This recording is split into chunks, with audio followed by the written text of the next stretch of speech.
We are so excited this morning to have our Lifetime Achievement Award winner. Our keynote speaker this morning is the 2013 recipient of the Buzz Price TEA Thea Award, recognizing a lifetime of distinguished achievements. Marty Sklar, one of the legends of Disney and himself a Thea Lifetime Achievement recipient, says, "Frank is one of those unsung talents who makes our projects happen, much as Buzz Price did from the beginning of the industry. Perhaps no one has had more impact on two of the biggest players in our business, Disney and Universal, than Frank Stanek has had, especially in the growth and the development of the industry in the international marketplace. Mr. Stanek is best known business development executive in the themed entertainment industry." Yes, he is. Let me repeat that. He is the best known business development executive in the themed entertainment industry. Please welcome our keynote speaker this morning, Mr. Frank Stanek.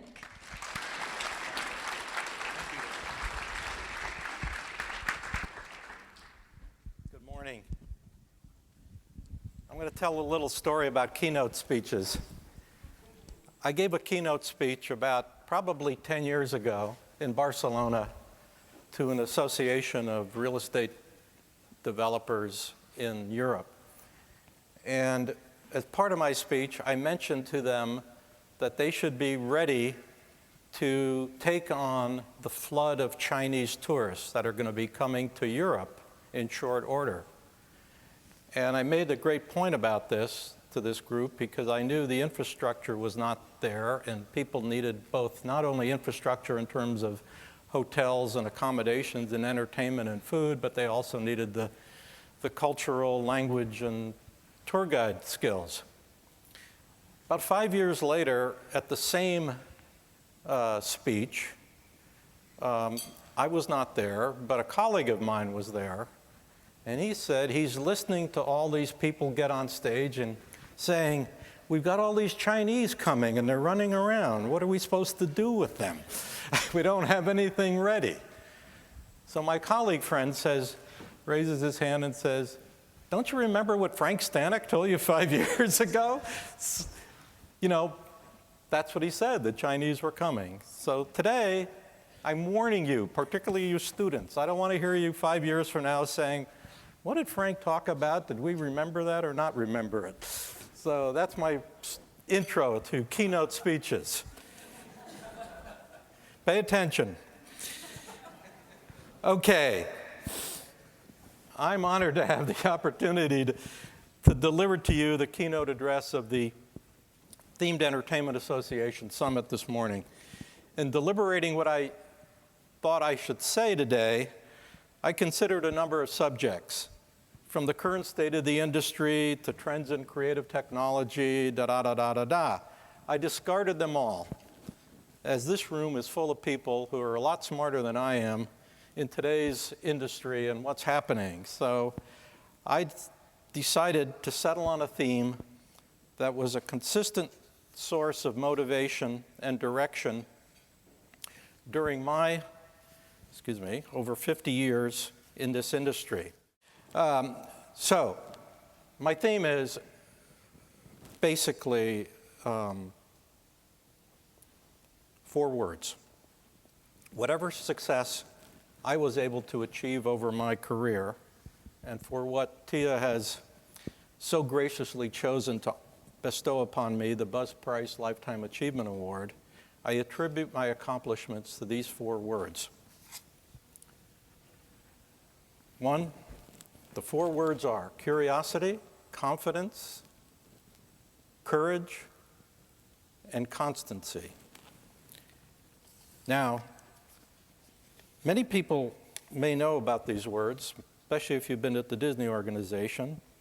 They are familiar to you, but I think they're relevant this morning because as we continue to strive to achieve our individual and collective goals in bringing our creative and management talents to accomplish new and ever-increasing experiences, we should remember these words as we do our work in the world of entertainment, leisure, and attractions. Shortly after arriving at Walt Disney Imagineering, then called WED Enterprises, in 1965, I was reviewing a presentation that Marty Sklar had written for the announcement of Walt Disney World held in Florida in November of that year. And in that presentation, Marty had included an updated version of a quote of Walt Disney. And it struck me as being a very powerful statement of one of Walt's key beliefs.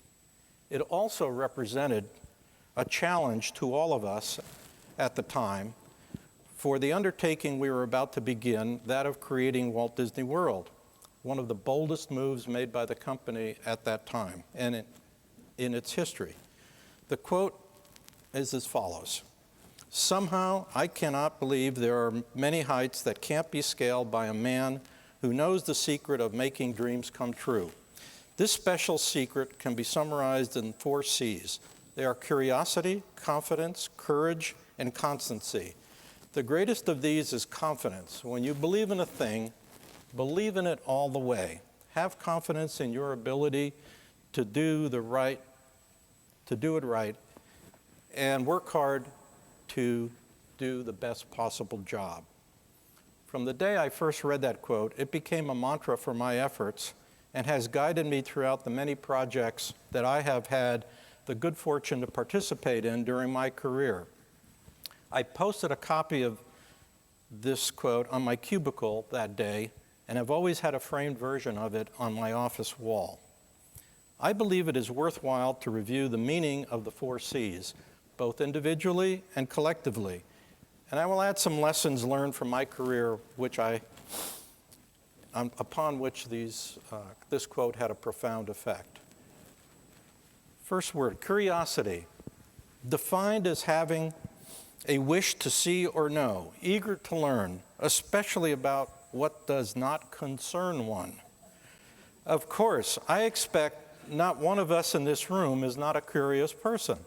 What we would be able to create if we were not for our nature to learn, to know more, to wonder why, and try to understand the mysterious. It is not, however, for us to be curious for our own satisfaction or enjoyment. We create for an audience, and in the end, it is the audience that defines our success.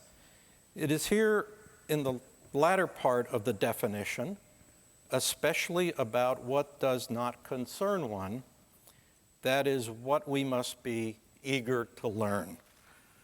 Not what is of interest to us, but what is of interest and concern to the audience. We are not charged to create for our own satisfaction. We must create what the market expects, requires, or demands. That requires a curiosity of our fellow man, of multicultures, and of their perceptions of leisure and entertainment, including a curiosity of local intellectual properties that may resonate with the audience at a higher degree and reception than we may be familiar with. It is evident to most of us the bulk of today's themed attractions and demand is being created outside the Western world.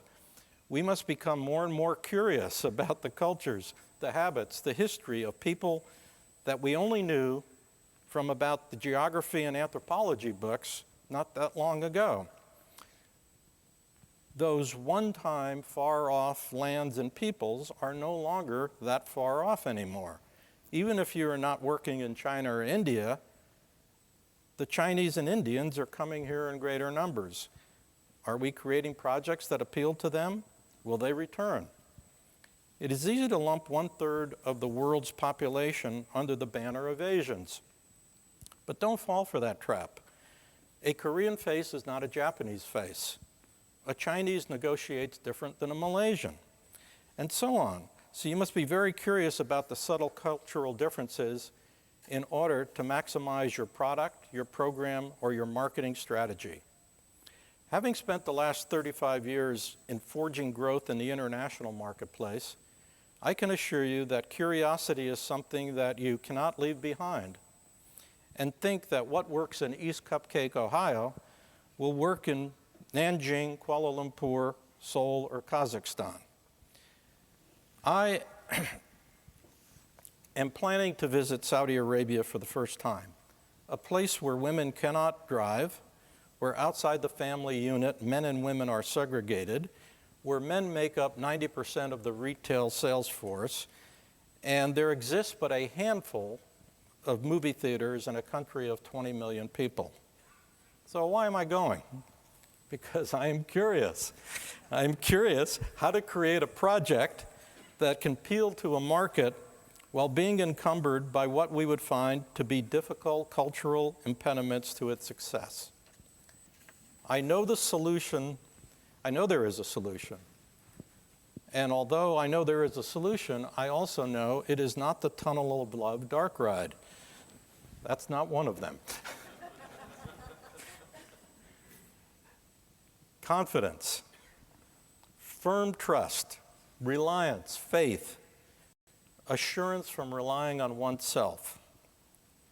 Walt placed the highest value on this word, and you should too. If you do not have firm conviction in your own direction, construction, or view, you will not be able to convince others that your creation will be successful. Confidence of the type Walt refers to does not necessarily come easy or quickly to most of us. Yes, there are many who act and sound confident, but who are really just hiding their fears or covering up their shortcomings. We can usually sort them out in quick order. No, the confidence that Walt is looking for comes from hard study, thorough analysis, and it is the confidence that results from making mistakes. Yes, mistakes. For if we are not making mistakes, most likely we are not doing much. It is confidence that comes from not always being right and admitting the fact in time to correct it. It is confidence that comes from building a body of experience within yourself that gives you strength and conviction that you are the strength and conviction of your actions and thoughts can be realized and you can be successful.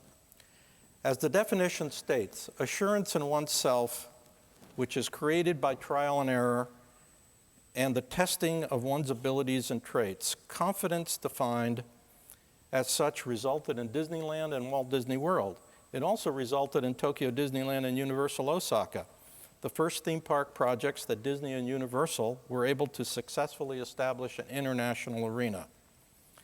Creating that confidence is an effort, for it isn't just your own confidence that must be developed. It is the confidence of a number of colleagues, executives, partners, investors, banks, and visitors that must be solidified. This takes time, and seemingly an unbelievably long time. And that is when the next C comes into play.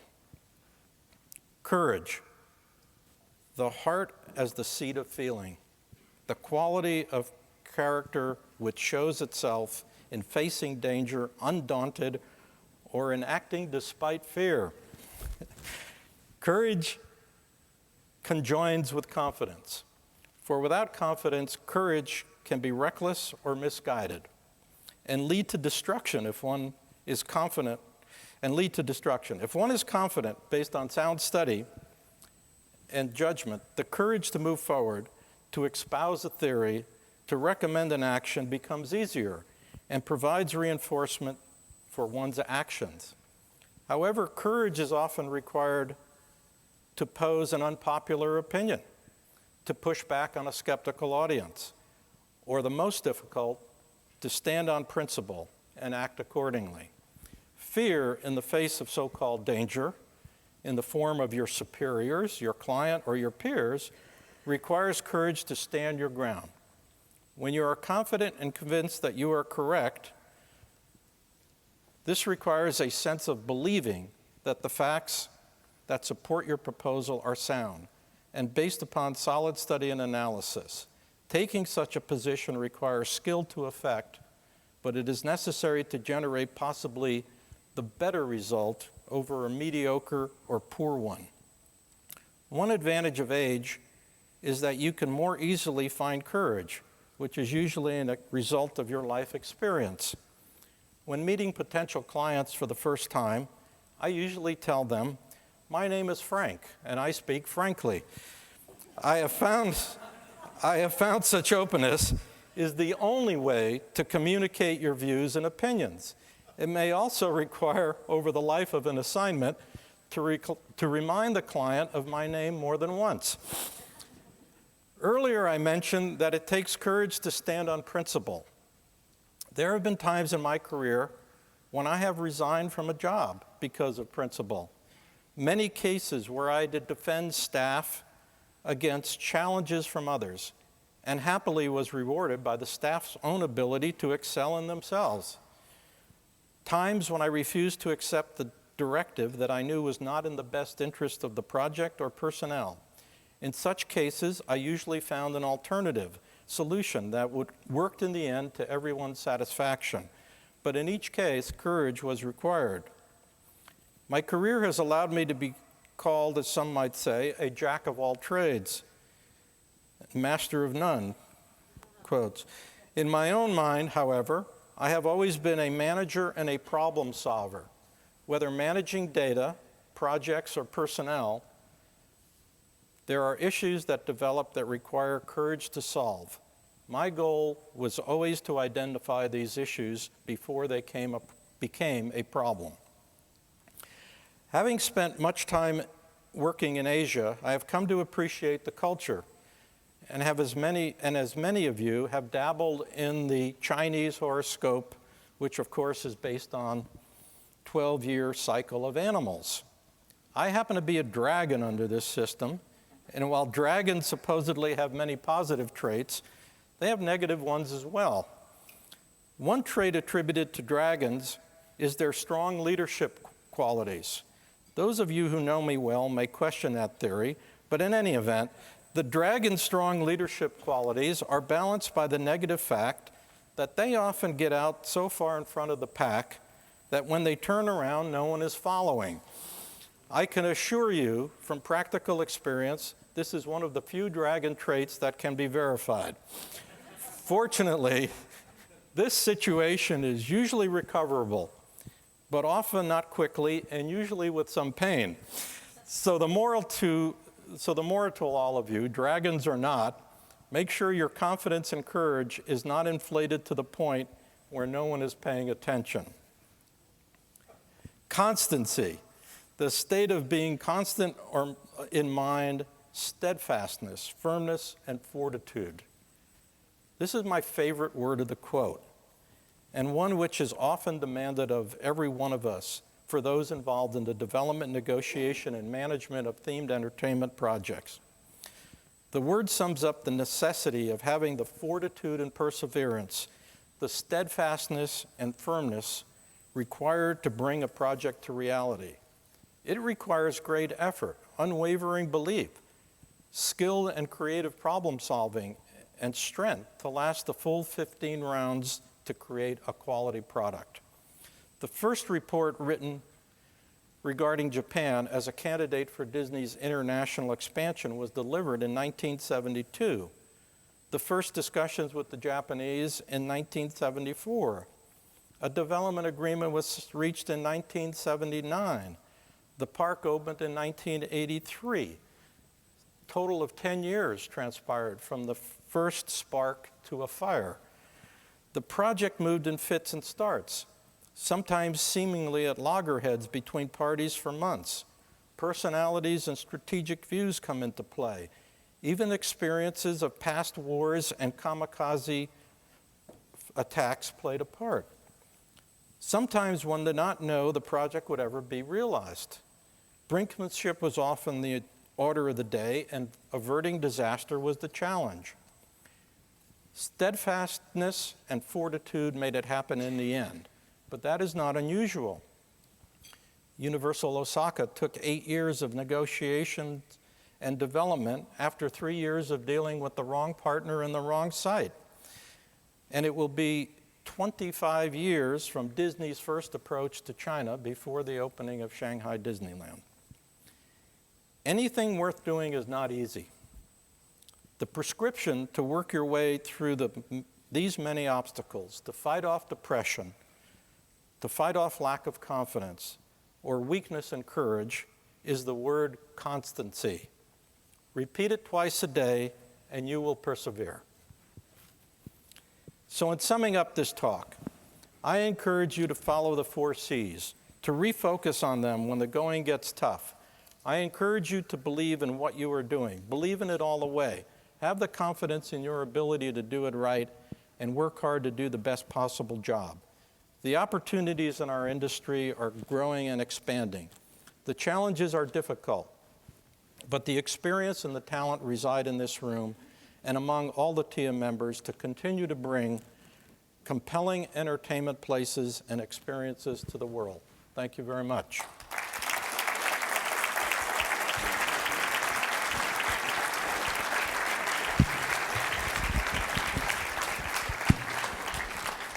If your eye doctor tells you cataract surgery is going to make you see better, just remember that only works if you have bright sunlight behind you. Thank you, Frank. So if anyone has any questions, we have microphones running around. We have about 10 minutes. Frank, who was your most inspirational mentor? And second part to the question, who was your most inspirational employee? Wow.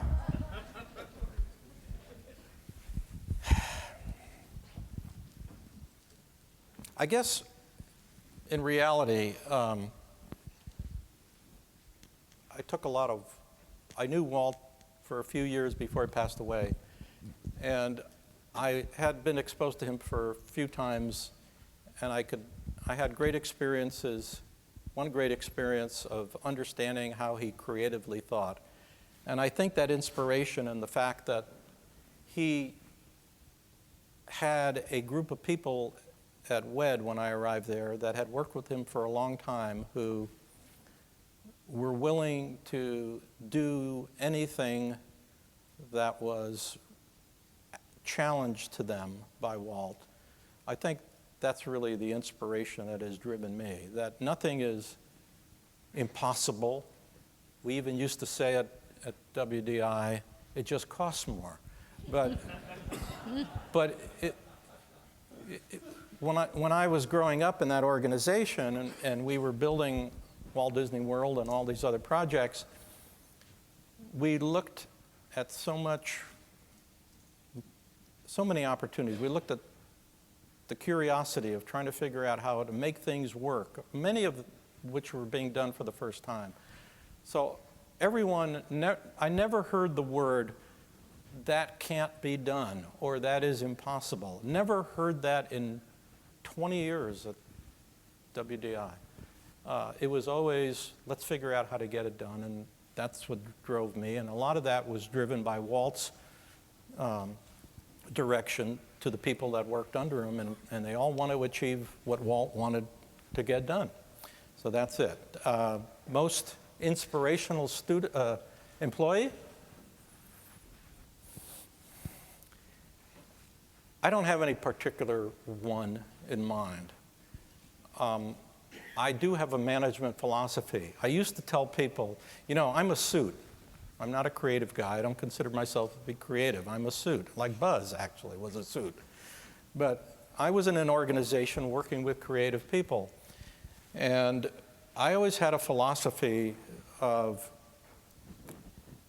believing in people could do more than what they were trained or educated to do. And I always chose to give them that opportunity. So my big thing as a manager was to challenge people. Yes, I needed a finance guy. Yes, I needed a designer. Yes, I needed an engineer. And I'd always find a guy that had one leg, in that concrete thing that said he was an engineer or a creative guy or whatever. But the thing I really looked was, what could this person do beyond what he was trained to do or educated to do or what he called himself? And that was always the challenge. And I gave people enough rope to do that. Now, unlike some managers, I did not yank the rope and choke them to death.